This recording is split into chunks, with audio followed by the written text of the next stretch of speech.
శ్రీమాత్రే నమః. ప్రేక్షకులకి ఆ లలితాంబిక అమ్మవారి యొక్క అనుగ్రహం పరిపూర్ణంగా కలగాలని మనస్ఫూర్తిగా కోరుకుంటూ మనం ఈరోజు ఏప్రిల్ మాసంలో ద్వాదశ లగ్నాల వారికి గుర్తుపెట్టుకోండి, లగ్నం తెలియని వారు రాశిని చూసుకోవచ్చు. ఏ విధంగా ఉండబోతుంది, ఏ విషయాల పట్ల జాగ్రత్త వహించాలి, ఏ దేవతారాధన చేసుకోవాలనేటువంటి విషయాలు చెప్తుంది నేనైనప్పటికీ కూడా చెప్పేస్తుంది సాక్షాత్ లలిత అమ్మవారిగా భావిస్తూ ఈ నెల గ్రహస్థితి ఎలా ఉంది అని చూసుకున్నట్లయితే మనకి మేషరాశికి అధిపతి అయినటువంటి కుజుడు మూడో తేదీ నుంచి ఏప్రిల్ 3 నుంచి నీచంలోకి వెళ్తున్నాడు కర్కాటకంలో.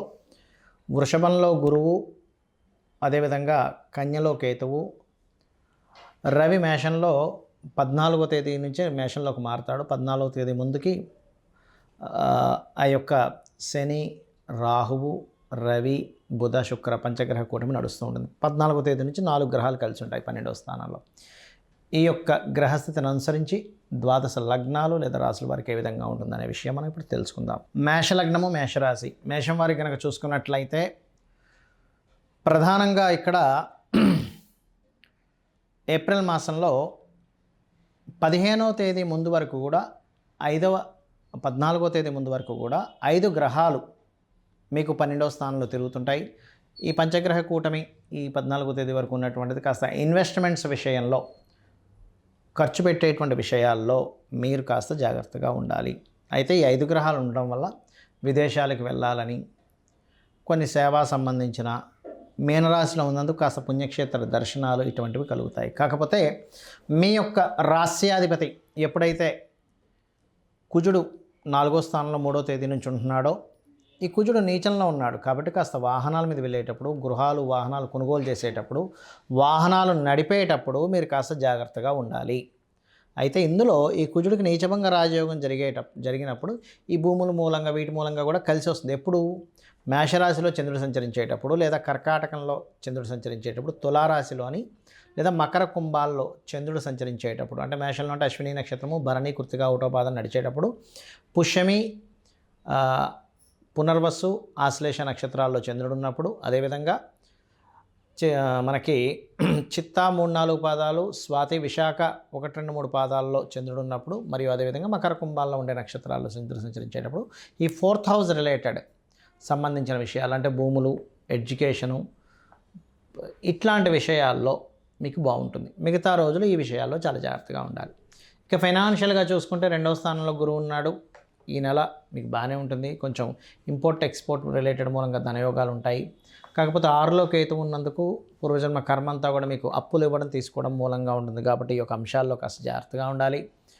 అదేవిధంగా 2వ వివాహం కోసం ప్రయత్నం చేసేటువంటి వారికి ఖచ్చితంగా ఆ యొక్క ప్రయత్నాలు ఫలిస్తాయి. ముఖ్యంగా గురువారాలు, శుక్రవారాలు ఎక్కువగా వివాహ ప్రయత్నాలు చేయండి, కలిసి వస్తుంది. ఇక ఉద్యోగ సంబంధించినటువంటి విషయాల్లో వేరే దేశానికి, వేరే ప్రాంతానికి వెళ్ళి కనుక ఉద్యోగం ప్రయత్నం చేసినట్లయితే 100% మీకు ఉద్యోగ ప్రయత్నాలు సఫలీకృతం అయి తీరుతాయి. అందులో ఎటువంటి సందేహం లేదు. కాకపోతే మంగళవారాలు పొరపాటును కూడా ప్రాపర్టీస్ కొనడం కానీ, మంగళవారాలు వాహనం మీద స్పీడ్గా ఎక్కువగా వెళ్ళడం కానీ చేయకండి. నీచంలో ఉన్నాడు కాబట్టి కుజుడు.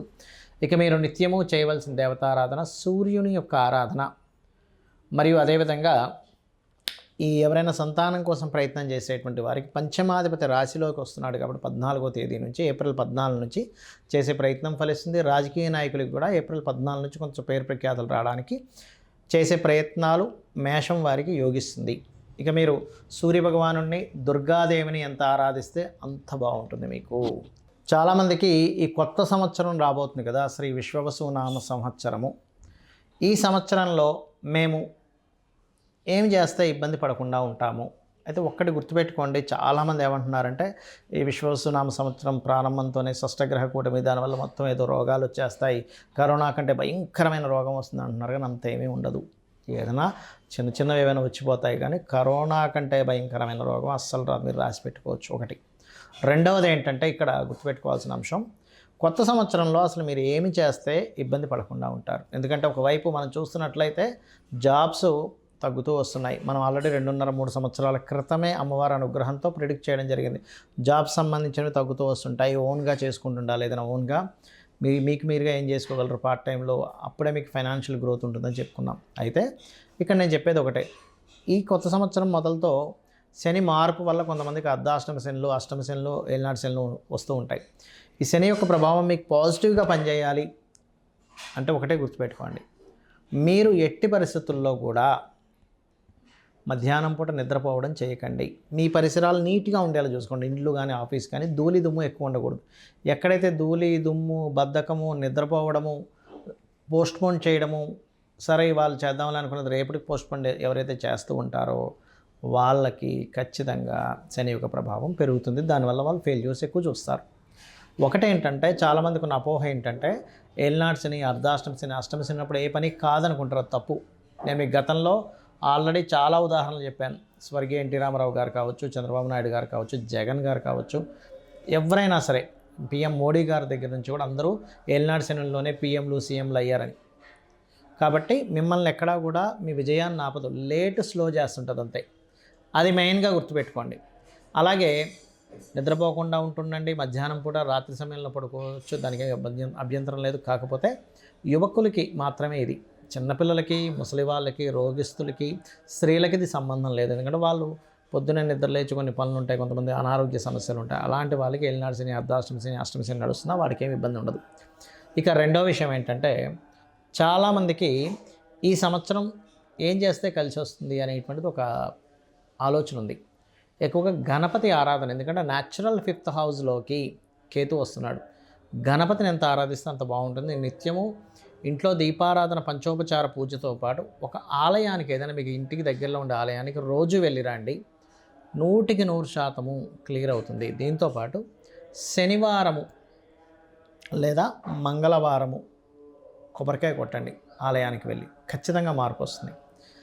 అలాగే మరొక విషయం ఏంటంటే ఇక్కడ మీరు అర్థం చేసుకోవాల్సిన విషయము, ఈ గోవులు ఉంటాయి, గోశాలకు వెళ్ళి గోవులకి బెల్లము తినిపించండి. 100% మీకు శని ప్రభావం ఏదైనా ఉన్నా సరే పూర్తిగా తగ్గుతుంది. వీటితో పాటు మీకు అసలు మీ జన్మజాతకంలో ఏ మహాదశ నడుస్తుంది, ఏ అంతర్దశ నడుస్తుంది, దానికి ఎటువంటి పరిహార మార్గం చేసుకోవాలి, ఇవి మీరు బాగా అర్థం చేసుకోండి. ఇది పర్టికులర్గా చూసుకోండి. ఎవరైతే ఈ బెల్లం తినిపిస్తారో సకల దేవతల యొక్క అనుగ్రహం కలుగుతుంది. కాబట్టి ఇవి గనక పాటించగలిగితే మీకు ఒకవేళ ఏలినాటి శని, అర్ధాష్టమ శని, అష్టమ శని నడుస్తుంది, మీ కిందని పనిచేసే పేదవాళ్ళకి ఏదైనా పంచుతూ ఉండండి. దేవతారాధనే చేయండి. ఈ పేదలకు సేవ చేయండి. ఇక్కడేమో దేవతా సంబంధించి చేయాలి, ఒకవైపు మానవ సేవ, మాధవ సేవ, కాబట్టి ఇవి కూడా చేయండి. ఖచ్చితంగా మీకు దాని యొక్క ప్రభావం అనేటువంటిది తగ్గుతుంది, గుర్తుపెట్టుకోండి. ఇక మరొక విషయం ఏంటంటే మీ మహాదశ, అంతర్దశ పరిశీలనతో పాటు ఏదైనా గుర్తుకోండి, మీ గ్రహస్థితులు ఎలా ఉన్నా ఇంట్లో కూడా కొన్ని మార్పులు చేసుకోవాలి. ఏమిటంటే ఉత్తరం వైపు ఎట్టి పరిస్థితుల్లో డార్క్ కలర్స్ లేకుండా చూసుకోండి, ఉత్తరం వైపు. అలాగే మరొక విషయం ఏంటంటే ఇక్కడ డార్క్ కలర్స్ లేకుండా చూసుకోవడం, ఉత్తరంలో కంప్లీట్ వైట్ కలర్ ఉండేలా చూసుకోవడం, ఆగ్నేయంలో ఒక చిన్న గ్రీన్ బల్బ్ పెట్టుకోవడము. సౌత్ సెంటర్లో బాత్రూమ్ ఉండకూడదు. సౌత్ సెంటర్, వెస్ట్ సెంటర్స్లో బాత్రూమ్ ఉండకూడదు. ఒకవేళ మీ ఇల్లు కనుక టిల్ట్ అయింది అనుకోండి, అప్పుడు వేరు, అది సౌత్ వెస్ట్ అవుద్ది. South west or west north west వైపే బాత్రూమ్స్ ఉండాలి, గుర్తుపెట్టుకోండి. ఆ బాత్రూమ్స్ ఉండే పొజిషన్స్ తప్పు ఉండడం వల్ల మీకు కెరియర్లో గ్రోత్ తగ్గడము, బెనిఫిట్స్ రాకపోవడము, ధనం, చాలామంది ఇళ్లలో ఉత్తరంలో బాత్రూమ్స్ ఉన్నప్పుడు ధనం నిలవకపోవడం జరుగుతూ ఉంటుంది. వాయువ్యంలో బాత్రూమ్స్ ఉన్నప్పుడు చాలా చిన్న ఏజ్లోనే అట్రాక్షన్స్కి గురవుతూ ఉంటారు. లేకపోతే బ్యాంక్ బ్యాలెన్స్ ఉండదు, వాయువ్యంలో బాత్రూమ్స్ ఉంటాయి. ఈ జాగ్రత్తలు తీసుకోండి. అదేవిధంగా నైరుతి బెడ్రూమ్లో క్రీమ్ కలర్ ఉండేలా చూసుకోండి. ఇవేంటంటే పర్టికులర్గా బేసిక్గా మీకు వాస్తుపరంగా కొన్ని విషయాలు మిమ్మల్ని బాగా సపోర్ట్ చేస్తాయి. తూర్పు, ఉత్తరం వైపు బాగా వెలుతురు ఉండాలి, నైరుతి వైపు వెలుతురు ఉండకూడదు. ఎందుకంటే అది పితృదేవతా స్థానం. అక్కడ పితృదేవతలకి వెలుతురు ఎక్కువ ఉంటే రారు, ఇంట్లో ఉండరు. ఎందుకంటే వాళ్ళు ఎప్పుడూ మన ఇంట్లో మన చుట్టూ ఎదురుతూ మనల్ని బ్లెస్ చేస్తూ ఉంటారు. ఆ బ్లెస్సింగ్స్ రాకుండా ఉంటాయి. కాబట్టి ఈ యొక్క విషయాల్లో జాగ్రత్తలు తీసుకోండి.